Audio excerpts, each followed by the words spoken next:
The national debt. This video is going to talk about the objective economic incentive that drives our political system. It's not another alarmist video saying national debt is going to ruin the world. No other video on YouTube has talked about what we're going to talk about today. And unlike the age of Leonardo DiCaprio's girlfriend, this number is going to keep getting higher despite the fact that every president and member of Congress has promised at some point that they're going to rein that budget in. But it's not entirely their fault that they can't. There's a set of economic incentives that drive our political system that make it impossible for them to do so. We're going to explain bureaucratic incentives, how the government moves money from the unorganized to the organized, and how this whole problem is really your grandma's fault. No, not some metaphorical grandma, your actual grandma. Here's mine.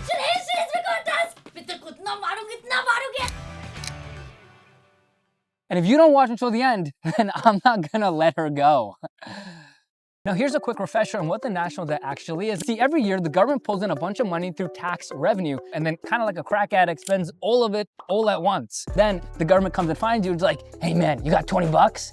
And we give the government the extra 20 bucks because we love the government and it has a gun. And those loans are called US Treasury bonds, and the government pays interest payments on those loans until it's been completely paid off. And because the government has never defaulted on its debt, has never missed an interest payment on those loans, it's considered one of the most credible and trustworthy institutions to loan your money to. So what happens if the US defaults on its debt? Well, it's unclear exactly what would happen. I think it'd kind of be like us going to our lawmakers and basically Tony Sopranoing them, just being like, hey, where's my fucking money, man? By the way, I went to Italy a few years ago and they're nothing like our stereotypes of Italian Americans, like The Sopranos or The Godfather, which was really shocking. They wear skinny jeans over there. I didn't know you could just immigrate into this country and make up a new culture. Italians got here and they were like, yo, no more pizza, we kill people now. In making those interest payments to pay off our debt, the government now spends more on interest payments than it does on the entire national defense. And by the year 2034, it's expected we'll spend $1.7 trillion a year on our interest payments, more than what we spend on Social Security right now. Now, I'm not gonna tell you that the national debt is this looming economic crisis that's gonna destroy our country, or the fact that China has so much of our debt that we're somehow beholden to them, because none of those things are true, and that's a video for another time. But what is objectively true is that because our national debt has become so big, we are spending so much in interest payments that we can't have serious conversations about finding the money to fund things that we need more urgently, like fixing the education system, fixing the roads, or buying every single American a full-size anime body pillow, a thing all Americans say we desperately need. Not me. I won't say that. I don't want one.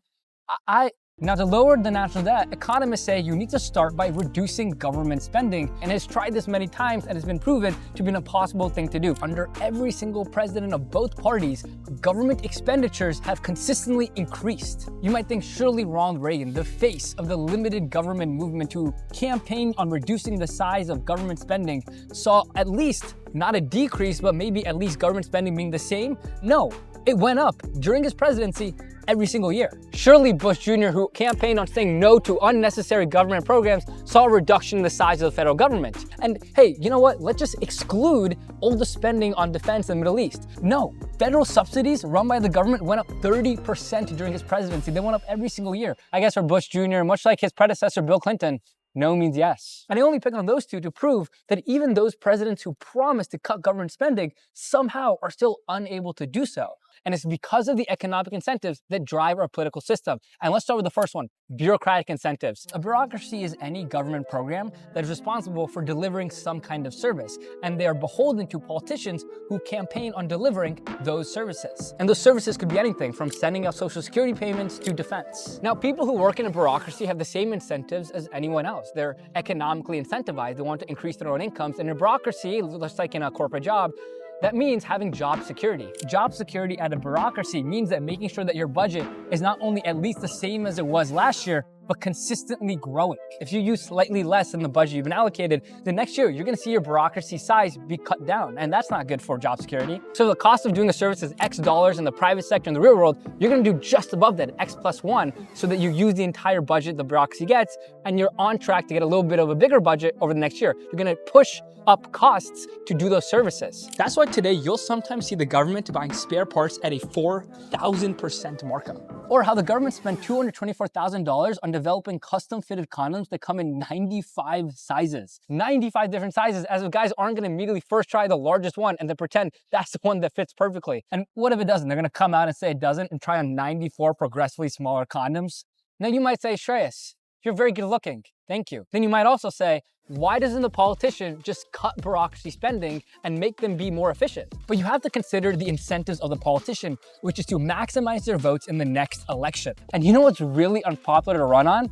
Being the candidate that limited the budget size of Social Security, Medicaid, and Defense Department services that get bipartisan American support. Another important piece of this puzzle is that voters are profit maximizing, so they're going to vote for politicians that give them the most handouts. And whether you call it tax cuts or you call it welfare or federal subsidies, it's the same thing when it's paid for through debt. And what's interesting is we looked into it, and of the 20 congressional districts that get the most federal subsidies, 18 of them are represented by Republicans. Republicans who advocate for government spending cuts, but as soon as it's a subsidy that helps the people in their district, they vehemently argue in favor for it. I'll give you an example. Congressman Adrian Smith represents Nebraska's 3rd district, and they received the most in federal subsidies from 1995 to 2023. And here's him being shaky about whether he would support food stamps, a subsidy that many in his district don't really rely on. So is every American entitled to eat? And is food stamps something that ought to be that ultimate guarantor?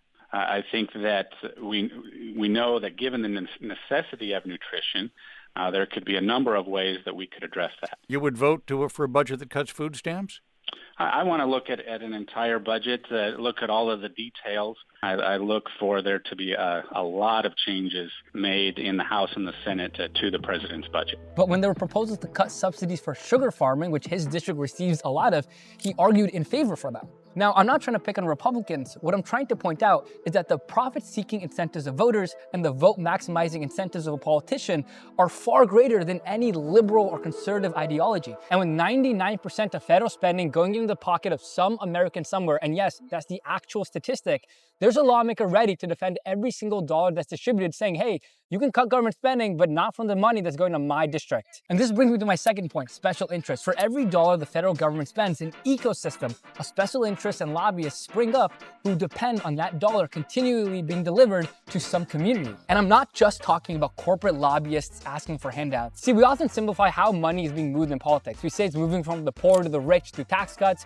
or that we're taxing the rich and giving handouts to the poor, but that's an oversimplification. And what actually is happening is that the American government moves money from the unorganized to the organized. The organized is any group of people that have similar interests that get together and become single-issue voters, a voting bloc, to block anything that goes against their interests, and are represented in DC through some kind of lobbying group. The most powerful lobbying group in America isn't a corporation, it's the National Association of Realtors. It's a bunch of real estate agents who got organized. Not only do they assure that their constituency of real estate agents gets a special handout in every single spending bill that the government puts out, but they'd advocated for regulations from local to national government that benefited them. For example, there was regulations that allowed them to steer their customers away from homes they would have bought because they weren't going to earn a big enough commission on that home. We also found out there's regulations in place that protected the ability of real estate agents to conspire with each other to keep commissions very high and make them effectively mandatory. And this was earning them $100 billion a year. Let me put it another way. If you go to a bar with 9 friends and you just have 9 friends, if you go to a bar with the 9 friends and you guys are just splitting the bill between the 10 of you and one of them gets an extra drink, it's not a big deal because the marginal cost per person is really low, while the benefit for that one person is pretty high. You're not gonna make a big deal out of it. And this is exactly how politics works. See, $100 billion is not a lot of money in the grand scheme of the American economy. It's 0.3% of GDP, but for real estate agents, that makes or breaks your industry. And I wanna show you a clip that I found of the man who sued the National Association of Realtors and won, defending his arguments against the best defender of real estate agents that CNBC could find. You're a very capable person. Now, I went on your website and saw it. You're involved in listing some houses for $11-12 million. You don't need to pay a buyer's agent $300,000 to show that Why house. not? But why not? Because it's a gross overpayment. It's one of the reasons that commissions are out of control in our country. It's one of the reasons. But why? Tell me why $300,000 is a great. Tell me why $300,000. Hold on. Why is $300,000 a gross overpayment? Don't you know what the broker? It's not. Hey, I just showed up at the house and I'm just showing it. You think that's all that they do? Yes. Actually, no. They don't even show up. Throughout college, we would find the apartment ourselves. The current tenant would give us a tour. We'd negotiate the rent ourselves directly with the landlord. And then we'd spend thousands of dollars paying some broker. I've never even met a broker in my entire life. I'm the primary breadwinner of some broker's family. I'm the one putting food on their children's table. Their children should call me daddy. Now, the National Association of Realtors is just one example of the countless special interest groups that lobby the government to move money from the unorganized to the organized. But there's countless examples of small pieces of money going across the country that are still protected by lobbyists that are gung-ho about keeping those subsidies in the budget. Like, we spend millions of dollars researching lobsters every single year. And this money's all but guaranteed because even the University of Maine lobbies the federal government. And Maine's members of Congress touted this lobster research money. And I was like, okay, what is the lobster research going towards? This is one of the sea hats in practice. So it has the infrared device. We've also got a light sensor, temperature sensor. Oh my God, they're building Lobster Iron Man. Now, the lobster research scientists are a pretty small group, but there's also giant, powerful unions that receive disproportionately high handouts. That's how the Teamsters, a very politically powerful union, received $36 billion in pension protection from the Biden administration. That's like $30,000 per person in that union. And even after that, it wasn't enough for the Teamsters to go and endorse the Democrats for that presidential election cycle. Literally, Biden just showed up with a bag of cash and just started chucking it at a bunch of Teamsters members. It would have been cheaper, more effective, and less politically disingenuous. Now, special interest groups often have voters in almost every congressional district, and lawmakers can bet they'll hear from them if they do something that goes against their interests. More importantly, special interest groups spend millions of dollars a year giving campaign donations. And if you're running for office, it's very hard to just say no to a special interest in your community because they're just gonna give that money to one of your opponents, either in the primary or in the general election. And in 92.5% of congressional races and in 80.5% of Senate races, the candidate with more money wins. And politicians aren't getting into politics to lose elections. And you might say, okay, Shreyas, I get it. The bureaucrats are incentivized to use all of the budget and more. Lawmakers are never going to allow subsidies that go into the congressional district to be cut. And there's special interests protecting all of those handouts to those people. So why don't we just do unilateral cuts? Hurt everybody equally. Well, we've tried it many times actually. And what we find is that when you try to do unilateral cuts, you end up often taking money away from an agency that actually needs it, or because that agency has become so inefficient, it generally needs that extra dollar to perform its daily functions. Like for example, in 2011, Congress passed the Budget Control Act,